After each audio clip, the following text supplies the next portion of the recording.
राक्षसत्व है वो समाप्त हो जाए। इसके लिए करना क्या पड़ेगा?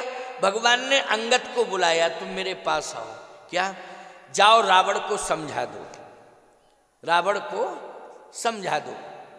अंगद जी ने कहा मैं क्या समझाऊंगा? भगवान राम ने कहा कि इतना कह दो उससे कि मेरी पत्नी वापस कर दे और जितनी देव यक्ष कन्याएं हैं उनको सम्मान पूर्वक लौटा दे, वो आइंदा ऐसी गलती ना करे। अगर वो अपनी भूल को स्वीकार करता है और प्रायश्चित कर ले, वो पुनरावृत्ति ना करे, गलतियों को दोहराए ना, तो आज भी मैं लंका से वापस अयोध्या चला जाऊंगा और किसी को मारने की कोई जरूरत नहीं पड़ेगी। काज हमार तासुहित होई,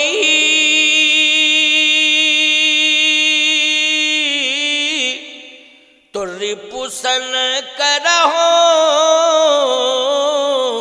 बत कही सोई।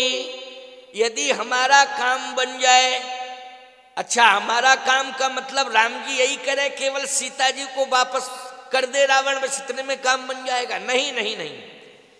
जिस तरह से वो नारी के ऊपर कुदृष्टि डालता है, बस वो कुदृष्टि ना डाले किसी नारी के ऊपर, किसी की संपत्ति के ऊपर कुदृष्टि ना डाले, बहन बेटियों के ऊपर कुदृष्टि ना डाले, यज्ञ आदि के ऊपर उसको कुदृष्टि ना डाले, गौशालाओं के ऊपर कुदृष्टि ना डाले।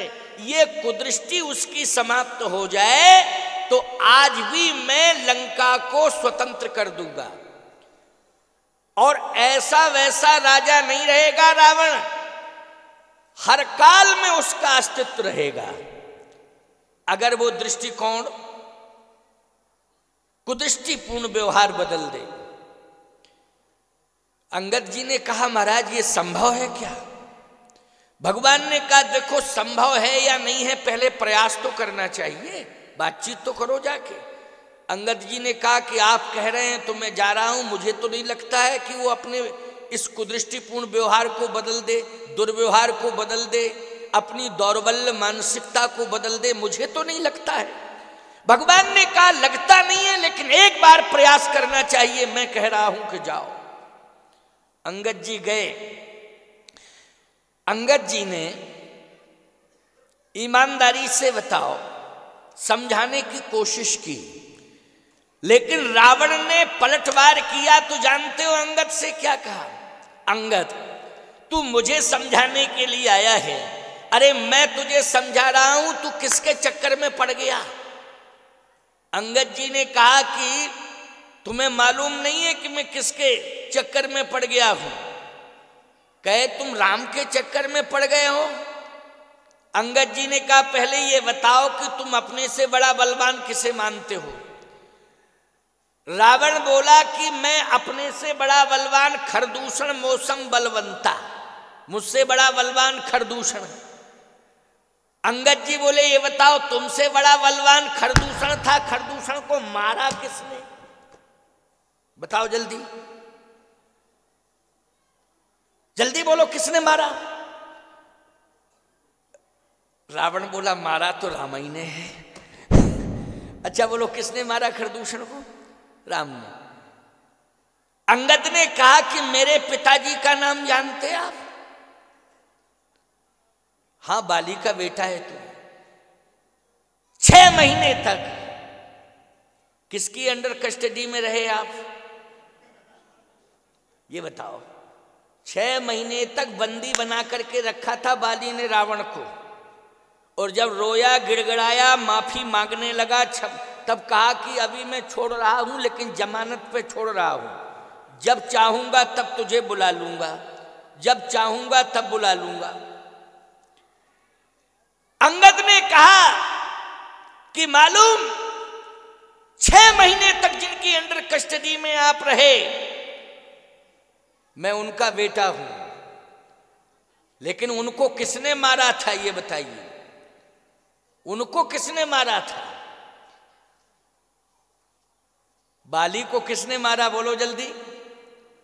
हाँ अब समझ में आ गई बात।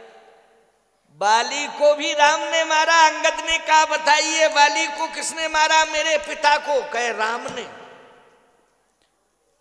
तो कहा जब राम जी ने मेरे पिता को मारा, राम जी ने खरदूषण को मारा, ये सब आपसे ज्यादा बलवान हैं, तो आप ये नहीं समझते हो कि राम कितने बड़े बलवान हैं?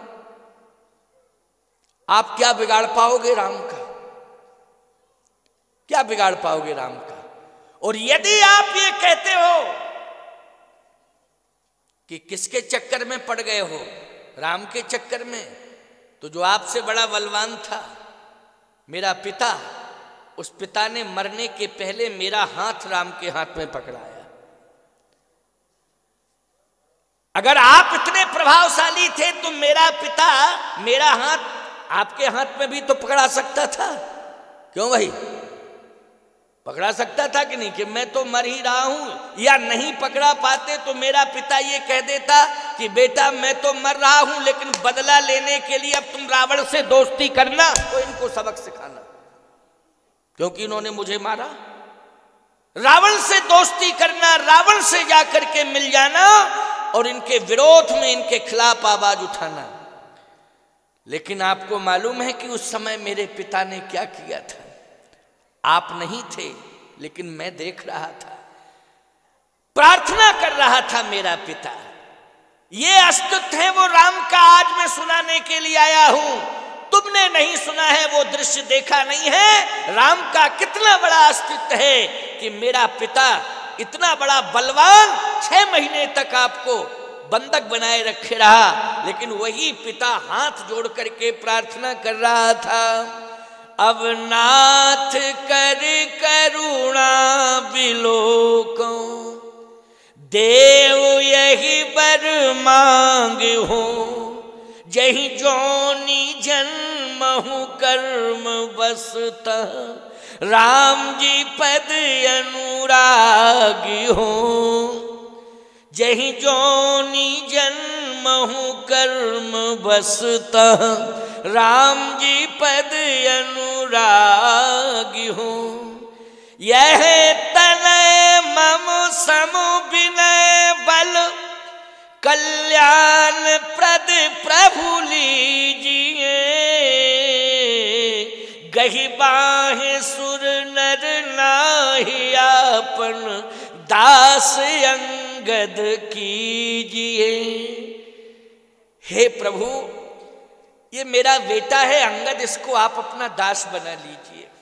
आंखों में आंसू भर के रोते रोते रोते रोते मेरा हाथ पकड़ाया और कहा कि बेटा राम जी की दासता स्वीकार करो, ये परब्रह्म परमात्मा हैं, इनकी दासता स्वीकार करो। अगर तुम इनके चरणों से जुड़े रहोगे तो जिंदगी भर तुम्हारा आचरण श्रेष्ठ रहेगा, आचरण श्रेष्ठ रहेगा। जो राम के चरण से जुड़ जाता है उसका आचरण श्रेष्ठ हो जाता है कि नहीं? इसलिए राम के चरण से सदा जुड़े रहो, आचरण श्रेष्ठ रहेगा। अंगद ने कहा यदि बात समझ में आ रही हो तो ऐस करो, नहीं नो करो। बात समझ में आ रही हो तो रावण हंसते हुए कहता क्या है, अंगद तुम्हारा पिता मरते समय पागल हो गया था। भाई बेवकूफ लोग तो ऐसे ही बोलते हैं ना, तुम्हारा पिता मरते समय पागल हो गया था, उसका दिमाग संतुलन नहीं था, उसने संतुलन खो दिया है। लेकिन मैं बताऊं राम कौन है? तुम्हारा पिता कहता है राम अखिल ब्रह्मांड नायक है, वो परात्पर परब्रह्म है, लेकिन मैं बता रहा हूं अंगद राम कौन है। अंगद जी ने कहा अच्छा तुम ही बता दो राम कौन है। तो रावण कहता है तव प्रभु नारी विरह बलहीना, ओ अनुज तासु दुख दुखी मलीना। रावण कहता है वो नारी के विरह में विरही है, दुखी है, रो रहा है और बलहीन है। अगर बलवान होता तो बोलो अपनी पत्नी को लंका से ले जाता कि नहीं ले जाता, लेकिन बलहीन है इसलिए आ नहीं पा रहा है, रो रहा है, वो तुझे भेज रहा है।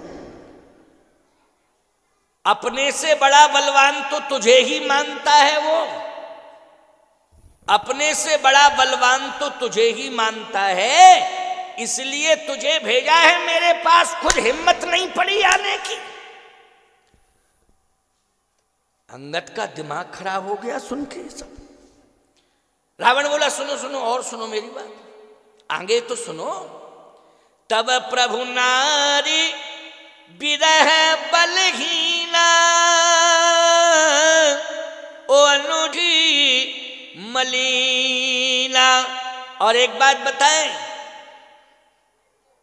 अंगद जी ने कहा और बताओ। एक मेरा भाई चला गया है उसके पास, इतना डरपोक है, इतना कमजोर है वो, इतना कमजोर है वो कि जाकर के इतना कमजोर है कि कमजोरों के साथ मिल गया। भाई पहलवान पहलवान से मिलता, कमजोर कमजोर से मिलता, धनवान धनवान से मिलता है, चोर चोर से मिलता है। रावण की व्याख्या है, क्या करोगे इसके लिए? बोले अंगद तुम जानते नहीं हो चोर किससे मिलता है? बोलो चोर से मिलता है। पहलवान किससे मिलता है? बोले पहलवान से मिलता है। अच्छा डरपोक किससे मिलता है? बोलो। अंगद जी का दिमाग खराब, अंगद का दिमाग।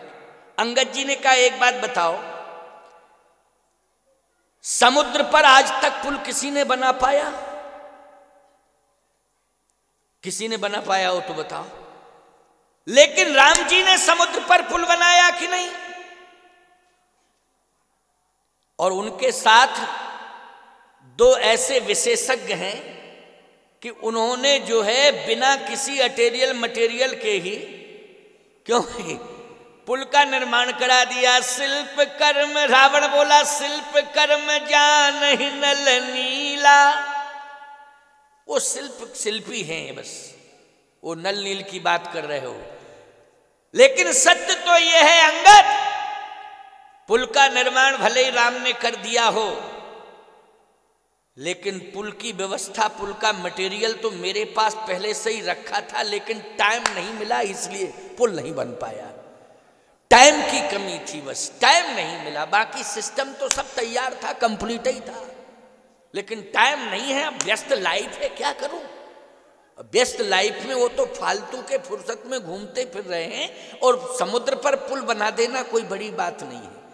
तुम्हें मालूम है तुम्हारा स्वामी राम पुल बन गया तब लंका में आ पाया, लेकिन उसकी पत्नी को जब पुल का निर्माण नहीं हुआ था तब उसकी पत्नी को लेके मैं लंका आ गया था। क्या जरूरत मुझे पुल की? मेरा बिना ही पुल के काम चलता है। लेकिन तेरे राम का बिना पुल के काम नहीं चला। बोलो चला, पुल बना तभी आया कि नहीं? अंगद जी बोले एक बात बताओ, तुम सेंस में हो कि नहीं? राम जी का एक सेवक आया था बिना पुल के कि नहीं? क्यों भाई? राम जी का एक सेवक जो है, बोलो बिना पुल के आया था कि नहीं? रावण बोला आया था। कौन सा सेवक? अरे सेवक, लंका में आग किसने लगाई थी? लंका में आग किसने लगाई थी ये बताओ? वही तो राम जी का सेवक है। पुल बना था कि बिना पुल के आया था? कहे वो तो बिना ही पुल के आया था। कहा लंका में पूरी आग लगा के चला गया, लेकिन तुमने उस राम के सेवक का कुछ बिगाड़ पाया? बोलो बिगाड़ पाया हो तो बताओ। और तुमसे बड़ा मूर्ख संसार में कोई नहीं है। एक बात और सुनो, अब जो भी करना चाहो मेरा सो कर लो, मैं फैसला लेने के लिए और देने के लिए आया हूं। तुमसे बड़ा मूर्ख संसार में कोई दूसरा नहीं है। रावण बोला मैं विद्वान हूं, संसार का सबसे बड़ा विद्वान तो मैं ही हूं, और विद्वान को मूर्ख क्यों बोल रहे हो? अंगद जी बोले पहले सुन लो मेरी बात, तुम कहते हो लेकिन मूर्ख हो। रावण बोला कैसे? अंगद जी बोले ऐसे कि राम जी का सेवक आया था यहां, आया था। लंका में आग लगी, क्या वो तेल घी लेके आया था? माचिस दिया सलाई लेके आया था साथ में? सब कुछ तुम्ही ने उपलब्ध कराया,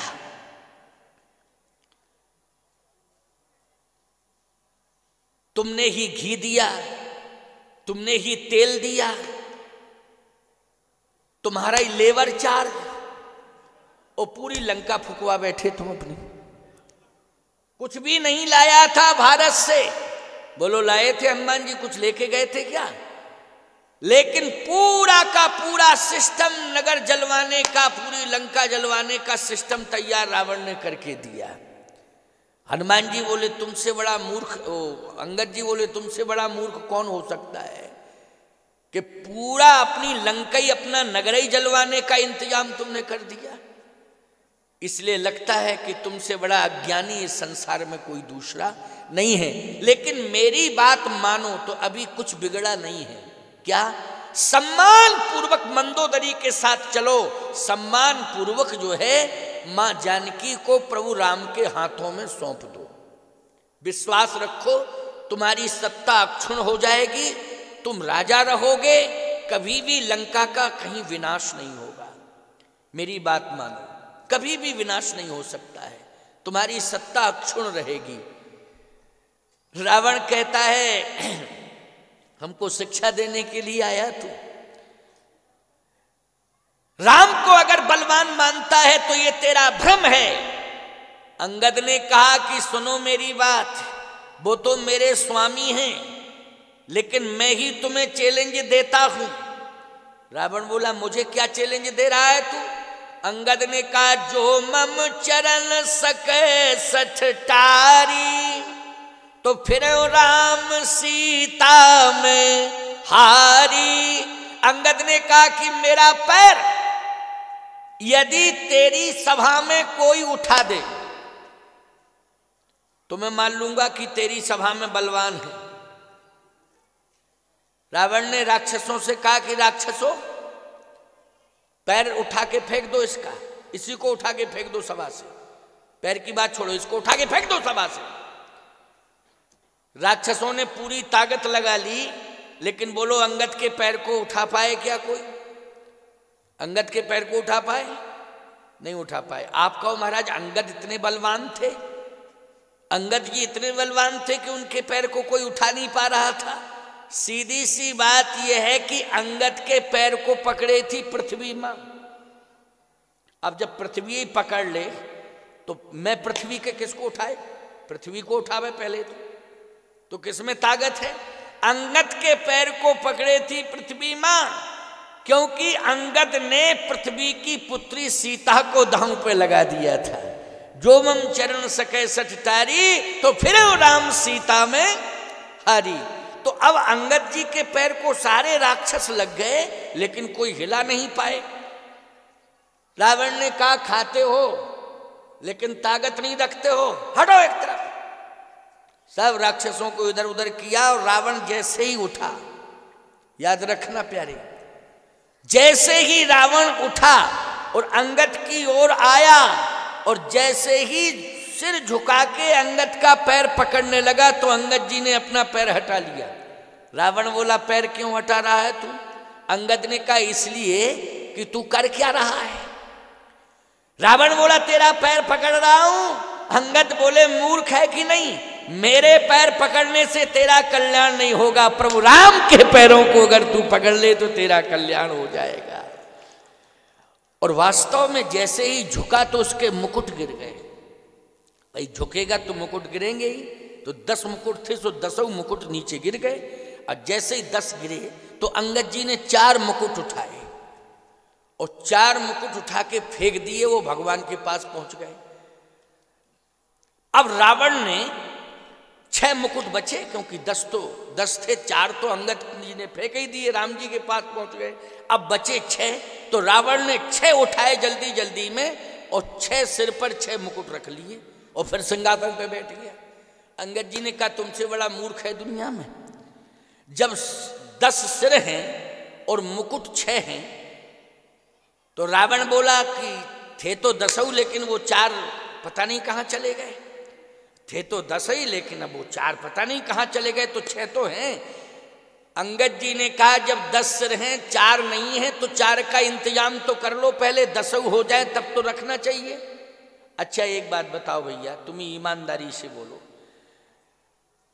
कोई नाई हो और नाई जो है, आप कहो नाई से कि हमारी शेविंग कर दो, चलो वो शेविंग करना शुरू करे। अब जब करे तो एक तरफ की दाढ़ी एक तरफ बना दे और दूसरी तरफ जो है कोई कंडीशन नाई के सामने ऐसी आ जाए कि इधर उधर अगर वो हो जाता है तो आप क्या आधा ही शेविंग करा के चले जाओगे घर अपने? आप इंतजार करोगे कि नहीं करोगे? और ये कहोगे कि भैया ये टाइम तो दे दो कि कितनी देर बाद आओगे, और आप आओगे कि नहीं आ पाओगे? अगर नहीं आ पाओगे तो हम जाने नहीं देंगे, कंप्लीट करके जाओ मेरा। और अगर कोई बहुत इमरजेंसी है, 10-5 मिनट की बात है, तो हम बैठे हैं इंतजार कर रहे हैं, कोई दिक्कत नहीं।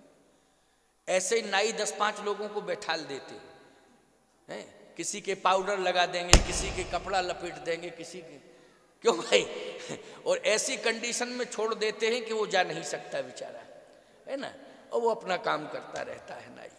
तो अंगद जी ने कहा कि एक बात बताओ, जब 4 मुकुट नहीं है तो 6 रखने की क्या जरूरत थी? अपने भवन में जाते और इंतजाम करके 4 मुकुट का ले आते और फिर 10 मुकुट रख के बैठ जाते सिंहासन पर। रावण बोला तुम मूर्ख हो, बहुमत का जमाना है, 4 ही तो गए, 6 तो है, बहुमत तो मेरे साथ है। अंगद जी ने कहा रावण तुम अपने को विद्वान मानते हो, बलवान मानते हो, धनवान मानते हो, लेकिन सत्य तो यह है कि तुम चरित्रवान नहीं हो, तुम्हारा चारित्रिक पतन हो चुका है। और जिस राजा का चारित्रिक पतन हो जाता है, याद रखना उस राजा के जीवन से 4 नीतियां चली जाती हैं।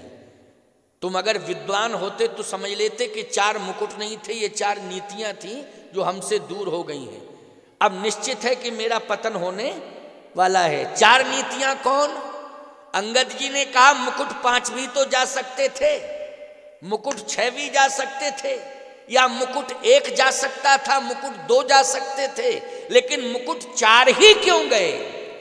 इसलिए कि ये 4 नीतियां हैं साम दाम और दंड विभेदा,